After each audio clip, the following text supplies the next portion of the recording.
So today's video, we're going to be looking at this video that was sent over for us to take a look at. So without further ado, let's just get right into it. I've never told this story in a video. I've mentioned it on podcasts before, but I've never made a video and told the story. My mother, seen here, was 16 years old when I was born. My dad was 21. They'd been together since she was 14. So she was 14, he was 19 when they got together. Wait a minute. Who allowed for this? That's crazy. That's just right from the beginning there. Whew.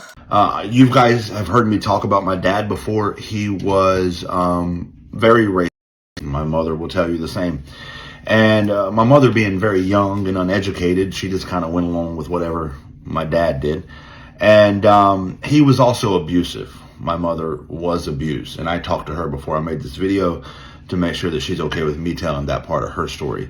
My dad was a domestic abuser and also a child abuser. He abused me as well. That's not the point of this video, though. When I was 3 years old, my mother was 19, she found the courage to leave my dad, which wasn't easy to do. And the divorce was nasty because my dad he's passed away now, a pretty controlling, narcissistic type guy. And shortly after leaving my dad, my mother was in a relationship with another man who was a black man. And my dad being I was raised in the 80s in North Carolina, and my dad was a racist. So her leaving him for a black man was like this big taboo thing. Like, you don't do that. And so when everything went to court, my dad ultimately got custody of me because the judge in the 80s in North Carolina is not giving the child to the woman dating a black man, to the white woman dating a black man, especially when my dad was the one with the career and the income and the money, and my mom had nothing. He had left her with nothing. Fast forward to when I was 10 years old. During those 7 years after the divorce, my dad taught me to hate my mom. He taught me that she was a sinner, that the Bible did not approve of interracial marriages. He showed me in the Bible where the Bible says you can't marry outside your race. And I believed her to be basically of the devil himself. I hated her. I hate parents who do that. You know those parents now, the ones who turn their kids against their other parents. Like, I don't like when they do that. Like, just bloody grow up and act your age. The fact that you have a problem with this person or you guys are not getting along anymore, that don't mean you have to drag the kids into it. Like, you get what I mean? Maybe for some exceptions, if this parent is dangerous and it's obvious that they're going to do something to this kid, I can understand if maybe because of that reason you want this kid to be aware of the danger that these parents pose, right? Hence why you are telling them that, like, okay, see and see why you cannot be with mom or can't be with dad, or see and see why maybe if you see mom or see dad, don't come close for your safety. That's only if it is obvious that this person is a danger to the kid, right? So I can understand if in that kind of scenario you are telling your kids to stay away from this person for their safety. I can understand it. But when it's a situation of you just wanting to turn your kid against this person, because now you are no longer with them, or because people fell out, or because people have whatever issues, or because for whatever reason you hate them, that's where I'm like, what are you doing? This is this child's parents. They have a right to be able to have access to their parents. They should have a relationship with this person. Like, don't turn them away from their parents. It's not nice. I don't like when people do that. When I was 10 years old, I found out that my dad was being taken to court because my mother was trying to get visitation rights. I was terrified. I didn't want to meet this evil woman. She won. She got visitation rights of me. I'll never forget, ever to this day. I can still vividly remember where I was, the weather and everything when she picked me up the first time. I was terrified. But I made it my mission, that first visit, that she would never visit me again. I made that my mission, that she would never want to see me after this day. I called her a sinner. I called her children, because she had 3 children with her second husband. Obviously, they were biracial children. And I called her children the N-word. I called her an N-word lover. Now, keep in mind, I'm 10 years old. But this is how I was raised. This is what I believed at age 10. And she told me, you shouldn't think like this or talk like this. And I ignored her. It was like a 2 hour visitation, whatever it was. And then she dropped me back off at my house. And I told my dad, she'll never pick me up again, Dad, I promise you. 2 weeks later, when it was time for her next visitation, I waited in my yard on the Saturday at the time that I was supposed to be there. And I was sure she wouldn't pull up, but she did. She did pull up. I was befuddled. Oh my God, she came back. This time, she took me to her house in a mostly black neighborhood, and a place I had never been. I was raised on the mountain, all white neighborhood, very much raised. And I was told that black neighborhoods were crime ridden, filthy areas, avoid them. So I went to this black neighborhood and I thought, oh my God, oh my God. I went in her house and she said, I want you to meet your brothers and sisters. And they came out and they were so excited to see me because my mom had never told them a bad thing about me. And I wanted to be mean to them because that's how I was raised. But I couldn't. I couldn't bring myself to be mean to them because they were so nice and polite to me. I was not nice to them. I tolerated them in my mind, but I wasn't mean to them. And then every 2 weeks she came and got me. And over the course of time, I built a relationship with my siblings, with her. And I started questioning things like maybe the things my dad told me are not true, because what I see in this neighborhood, what I see in my mom's house, what I see everywhere is not what I was told. And I had a choice to make at the early age of about 11. Do I believe what I was raised, or do I challenge these ideas? And just like my mom had got away from my dad and challenged those ideas and grew and was better, I decided that I too can be better. I started challenging the ideas my dad raised me. It started a very tumultuous relationship with my dad, as if it wasn't tumultuous to begin with. Again, I was an abused child. I'm trying to keep this video short, so I'm missing a lot of very deep details, but I'm trying to give you the idea. By the time I was 15, I had read books and read the speeches of Dr. King and watched interviews with Malcolm X, and I really started realizing like there's a whole nother world out there that I didn't realize. Fred Hampton, Angela Davis, these things really opened my eyes, and I even basically got into a fight with my dad over it when I was 15 and was thrown out of my house. What this story is showing, or proving, I mean, it's something that I think for the most part we already know, which is racism is taught. He was bold enough to confront the ideals that his dad taught him. And this is what I always say, right? While yes, our homes and the society, our environment play a major role in determining the kind of person that we are going to be, because we get information from the places. Our first information from like a young age we pick up. We are like sponges when we're young, right? And we soak all of this information around us in. While yes, that is the case, we are the ones who are going to determine when we eventually grow up what kind of person we want to be. Who are we going to be?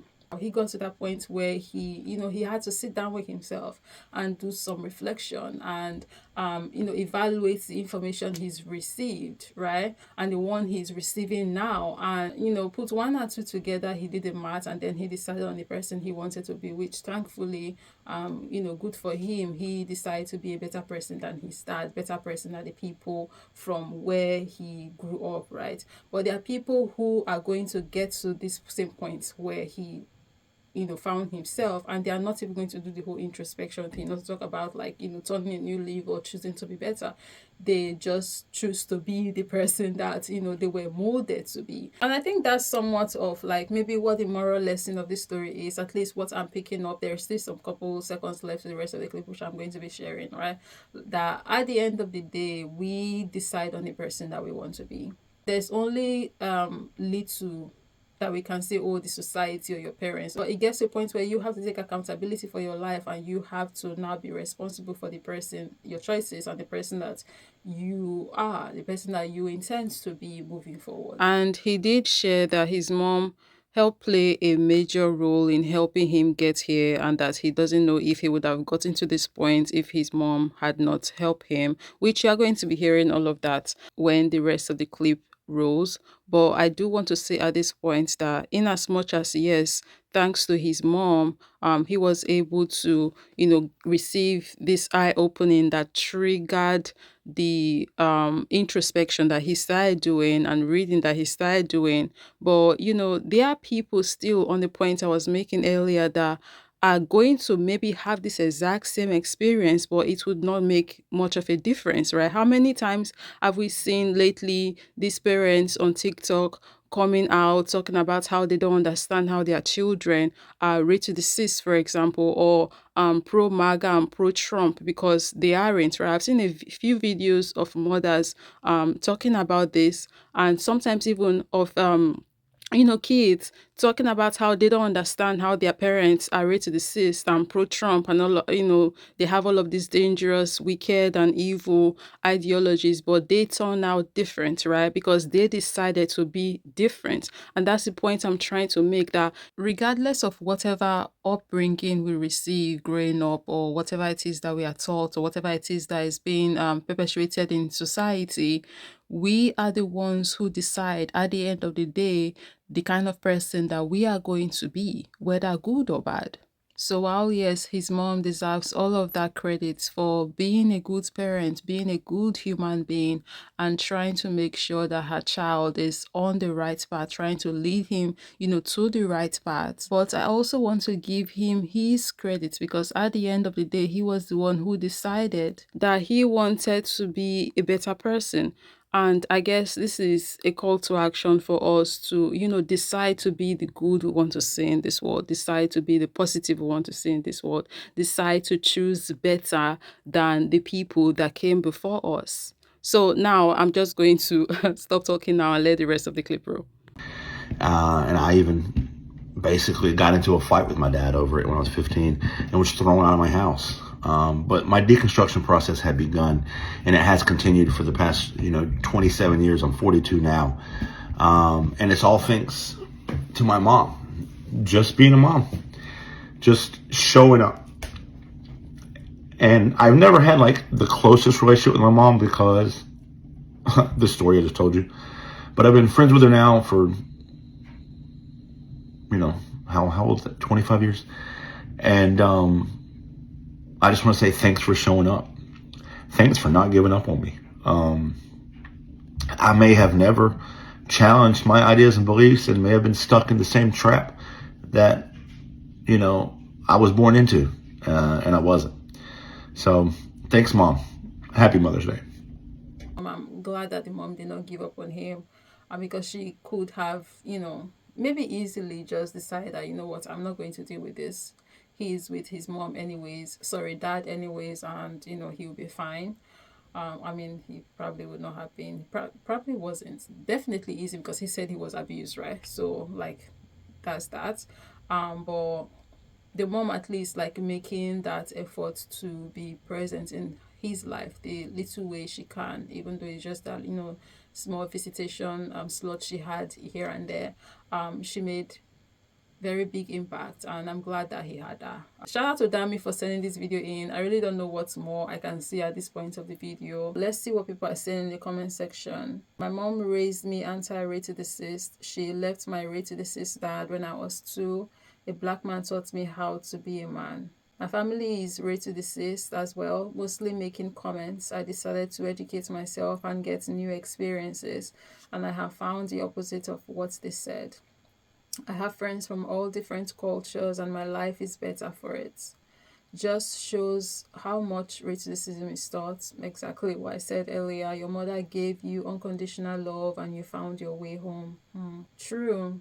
There are 2 lessons I've learned here. 1, racism is taught, and no one is born to hate. Racism can be unlearned. It seems everybody got somewhat of a happy ending. Him was able to like free himself off of the rubbish that his dad was teaching him. His mom was able to get away from the man who was abusing her, and now thankfully he's now working to have a better relationship with his mom. I'm glad he has the opportunity to do all of this now while his mom is still alive, because imagine if she had maybe unalived or something, and he's finding out much later in life maybe that he was wrong, or his dad taught him wrong.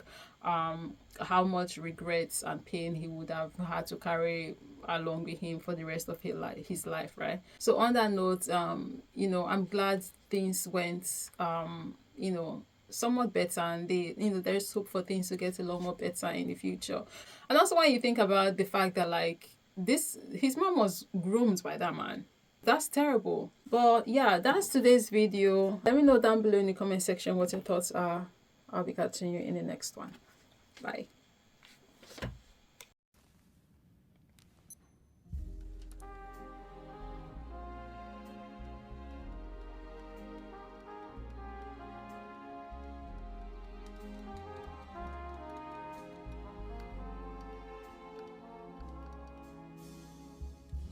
Fly me to the moon and let me play among the stars.